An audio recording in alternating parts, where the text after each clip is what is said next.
রাজতন্ত্র যেভাবে আপনারা চালাচ্ছেন এগুলো বন্ধ করেন। আমরা গণতান্ত্রিক দল নির্বাচনের মাধ্যমে ক্ষমতায় যাওয়া দিয়ে জনগণের ক্ষমতাকে আমরা বিশ্বাস করি।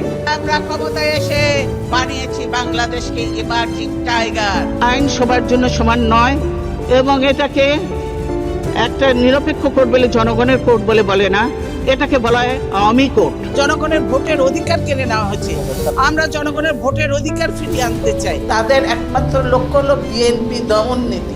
ধরে ধরে মারো টান রাজা হবে খান খান, তেমনি ভাবে এদের অবস্থাও সেই অবস্থা হবে। দেশ আজ গণতন্ত্রহীন অবস্থায়। বীরের এই রক্তস্রোত, মায়ের অশ্রুধারা যেন বৃথা না যায়। না ফেরার দেশে চলে গেলেন বাংলাদেশের আপোষহীন নেত্রী বেগম খালেদা জিয়া, যিনি ছিলেন তিনবারের সফল প্রধানমন্ত্রী। দেশের লোকের অবস্থা যতদিন পরিবর্তন করে ততদিন আমিও নিজে অত বিলাসিতা পছন্দ করি না। আমার ছেলেদেরও কোনো সময় কোনো রকম বেশি কাপড় চোপড় সে পছন্দ করতো না। আমরা সবসময় রেশনের চালই খাই। We emphasize the centrality of women and children in our development strategy.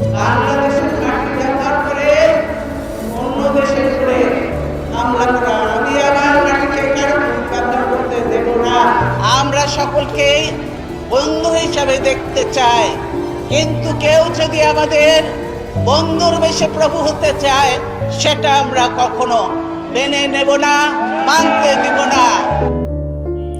জন্ম 1946 সালের 15 আগস্ট।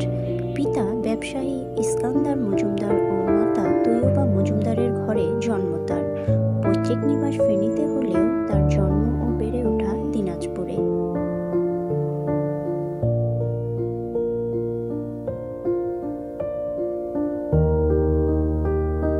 নাম রাখা হয় খালেদা খানম, কিন্তু দেখতে ঠিক পুতুলের মতো সুন্দর হওয়ার কারণে তার ডাকনাম রাখা হয় পুতুল। 1960 সালে তৎকালীন ক্যাপ্টেন জিয়াউর রহমানের সাথে তার বিবাহ হয়। তাদের সংসারে ছিল 2 সন্তান, বড় ছেলে তারেক রহমান এবং ছোট ছেলে আরাফাত রহমান কোকো। 1971 সালে মহান মুক্তিযুদ্ধ চলাকালীন সময়ে মেজর জিয়া যুদ্ধে থাকলেও 1971 সালের 2রা জুলাই 2 সন্তান সহ বেগম জিয়াকে গ্রেপ্তার করে পাক সেনারা। 16 ডিসেম্বর দেশ স্বাধীন হলে মুক্তি পান তিনি। ঢাকা ক্যান্টনমেন্টের মইনুল রোডের 6 নং বাড়িতে সুখেই কাটতে থাকে তাদের জীবন। কিন্তু 1981 সালে জিয়াউর রহমানের মৃত্যুতে তার জীবনে নেমে আসে কঠিন বাস্তবতা। এক প্রকার নেতাদের অনুরোধেই দেশের ক্লান্তি লগ্নে রাজনীতির হাল ধরেন তিনি।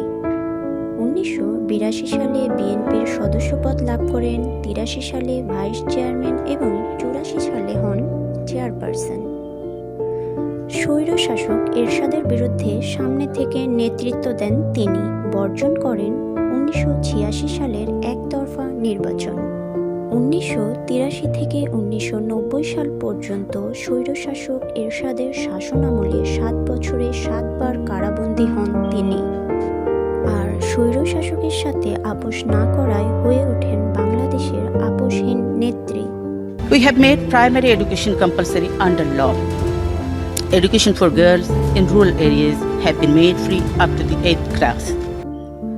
1991 সালে তিনি নির্বাচিত হন দেশের প্রথম নারী প্রধানমন্ত্রী হিসেবে। এই যে মাইনাস ফর্মুলা আপনারা জানেন, সে মাইনাস ট্রান্সগুলো তারা চেয়েছিল যে বিএনপিকে ভেঙে দিয়ে কিংবা আমাদেরকে বাদ দিয়ে তারা নতুন করে একটা বিএনপি নাম দিয়ে নতুন একটা বিএনপি তৈরি করবে।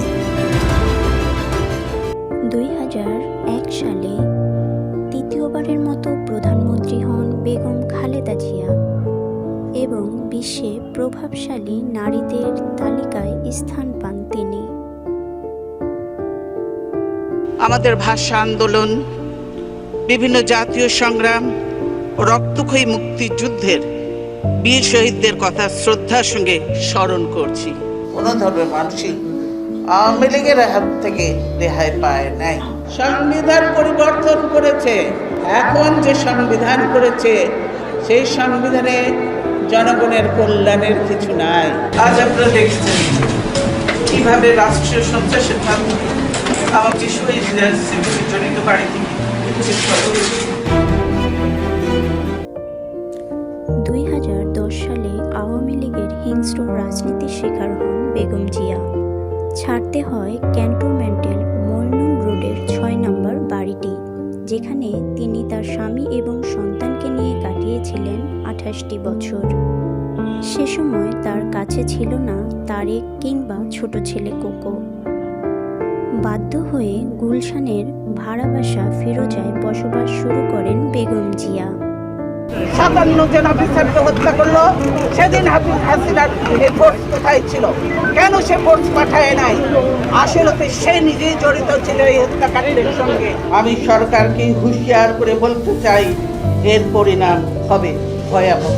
গুলশানের এই বাড়িতেও তাকে প্রায় 93 দিন অবরুদ্ধ অবস্থায় রাখা হয়। যদি বন্দি না করে তাহলে এত পুলিশ দিবে কেন? রাস্তাঘাট সব বন্ধ, গেটে তালা, এবং এখন আমি যে বেরোতে ছিলাম আমাকে বেরোতে দেওয়া হচ্ছে না কেন? কেন রে ভাই, এই গ্যাস কেন মারা হচ্ছে? আমি তো কথা বলছি, কথা বলতেও কি আপনারা দেবেন না? রাজনীতিতে আপোষহীন হলেও তিনি ছিলেন একজন মমতাময়ী মা। 2015 সালে অবরুদ্ধ অবস্থাতেই তাকে গ্রহণ করতে হয় ছোট ছেলে আরাফাত রহমান কোকোর মৃতদেহ। মালয়েশিয়ায় চিকিৎসাধীন অবস্থায় মারা যান কোকো। সে সময় দেশবাসী দেখে এক মমতাময়ী মায়ের হৃদয় বিদারক দৃশ্য। কিন্তু তারপরও যেন লড়াই শেষ হয় না বেগম জিয়ার।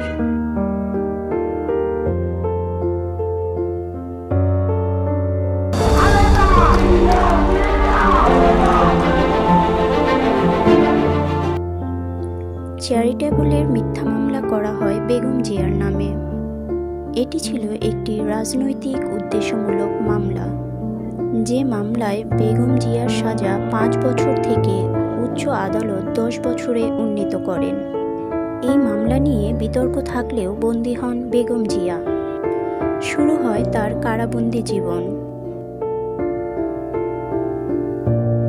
আজকে তাই আওয়ামী লীগের ওই নেতার মতোই সকলকে আর কিছুদিন পরে জনগণের ভয়ে বিভিন্ন জায়গায় লুকাতে হবে।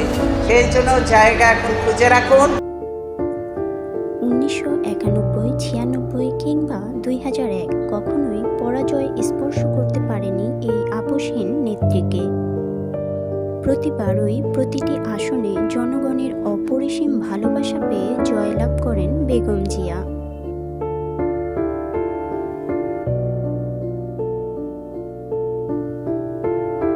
গণতন্ত্রের ধ্বংসের স্তূপের মধ্য থেকে আমাদের নির্মাণ করতে হবে এক সমৃদ্ধ বাংলাদেশ। ধ্বংস নয়, প্রতিশোধ নয়, প্রতিহিংসা নয়, ভালোবাসা, শান্তি ও জ্ঞান ভিত্তিক সমাজ গড়ে তুলি। 2020 সালে করোনাকালীন সময়ে বেগম জিয়া অসুস্থ হয়ে পড়ার কারণে জামিনে মুক্তি পান।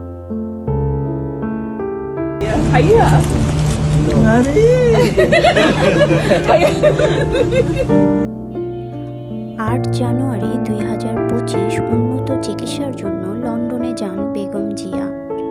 তিনি মনে করতেন স্বাধীনতা ও সার্বভৌমত্ব রক্ষা তার গুরুদায়িত্ব।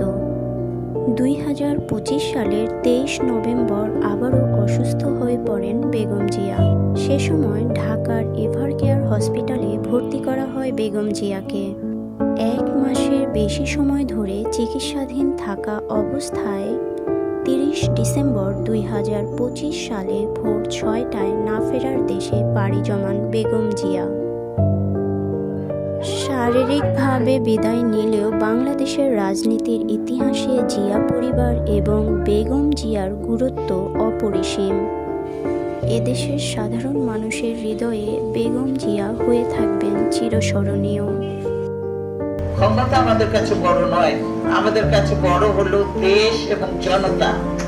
দেশ এবং জনতা আমাদের কাছে বড়। দেশের বাইরে আমার কোনো ঠিকানা নেই, এটাই হলো আমার ঠিকানা।